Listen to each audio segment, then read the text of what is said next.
All right, so we've been talking about relative vorticity, and we saw that the relative vorticity is the curl of the velocity.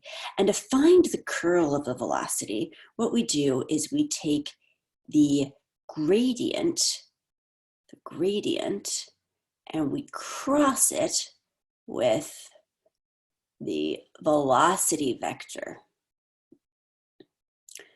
So the gradient is in fact the partial derivative of x in the x direction, or the I hat direction, plus the partial derivative with respect to y in the y direction, or the j hat direction, plus the partial derivative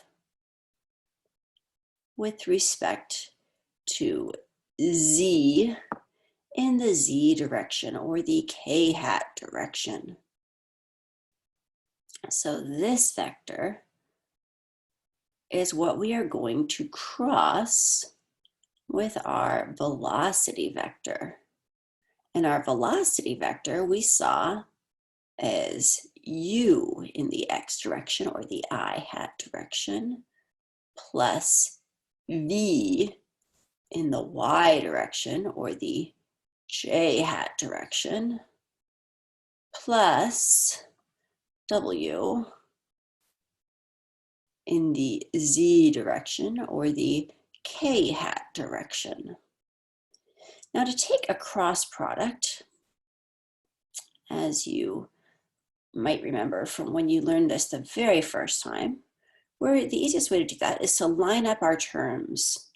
So I'm going to start with my diva dx, my diva dy, and my diva dz. And these I will line up with the x component in my velocity vector, so u, the y component of my velocity vector, so v, and the z component of my velocity vector, or w. Now that I've lined them up, in order to take a cross product, it's called a cross product because we want to take the cross of the different products.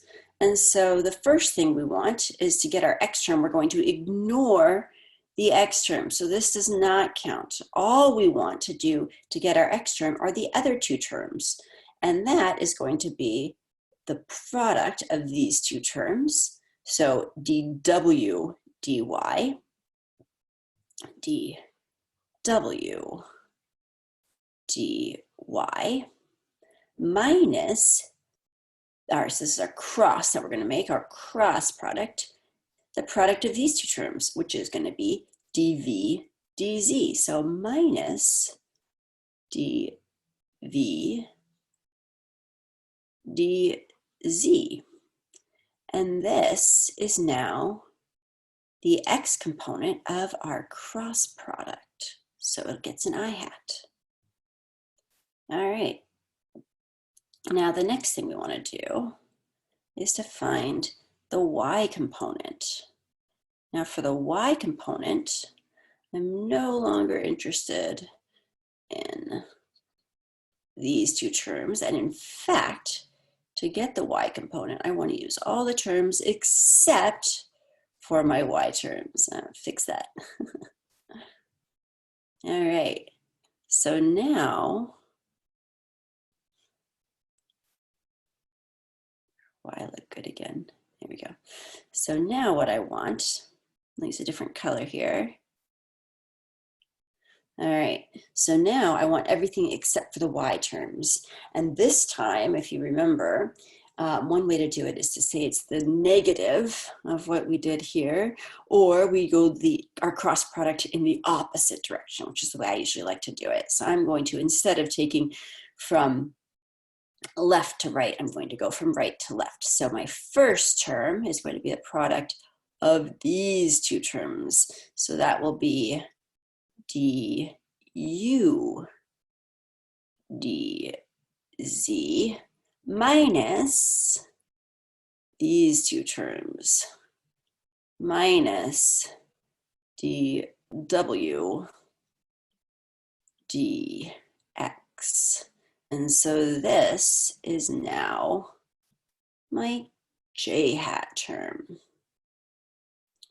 All right, so we've got the x component and the y component. And now the last component, and actually the most important component, because we remember that we're using our right-hand rule and it's where our thumb sticks up that's important. So it is the vertical component of the curl of this relative vorticity that we're calculating here that is important.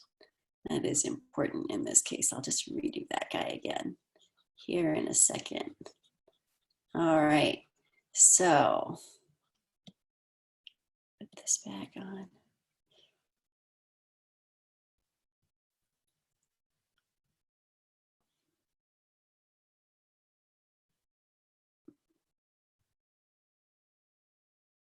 All right, so the next term that we're looking for is the vertical component, and that is in fact the most important component.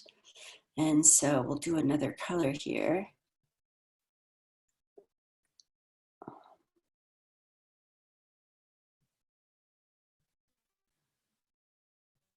All right, so now in order to get the vertical component, we don't use any of our z terms. We only use our x and our y components. So that will be dv dx. Put this down here. dv dx minus du dy.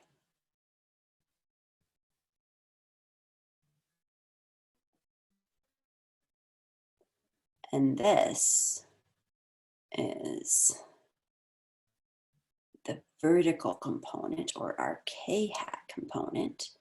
And it is also what we are interested in. This right here, this is our relative vorticity that we're interested in. That's going to affect how our water parcel moves, what kind of vorticity it gets on the surface. So we can imagine, what does this mean?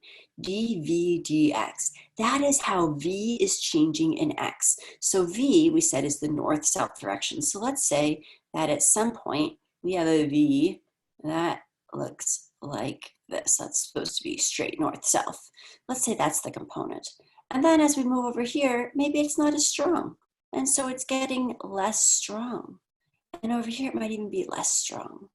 And so what we end up with here is some sort of shear of the v component of our velocity.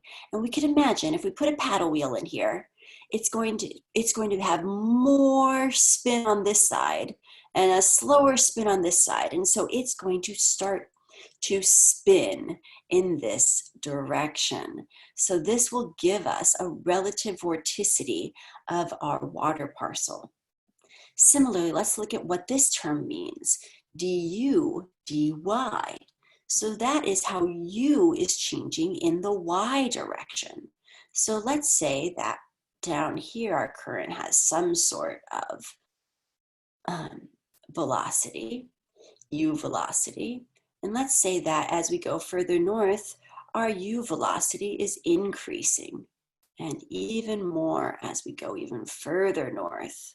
So this is how u is changing in respect to y. So our u component, that's the east-west velocity component, is increasing in the y direction here. So we can imagine if we put our paddle wheel in here, it's going to be pushed more quickly at the top in the northern part than it is at the bottom part.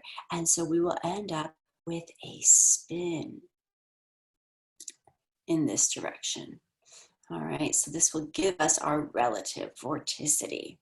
So we'll get a relative vorticity based on how,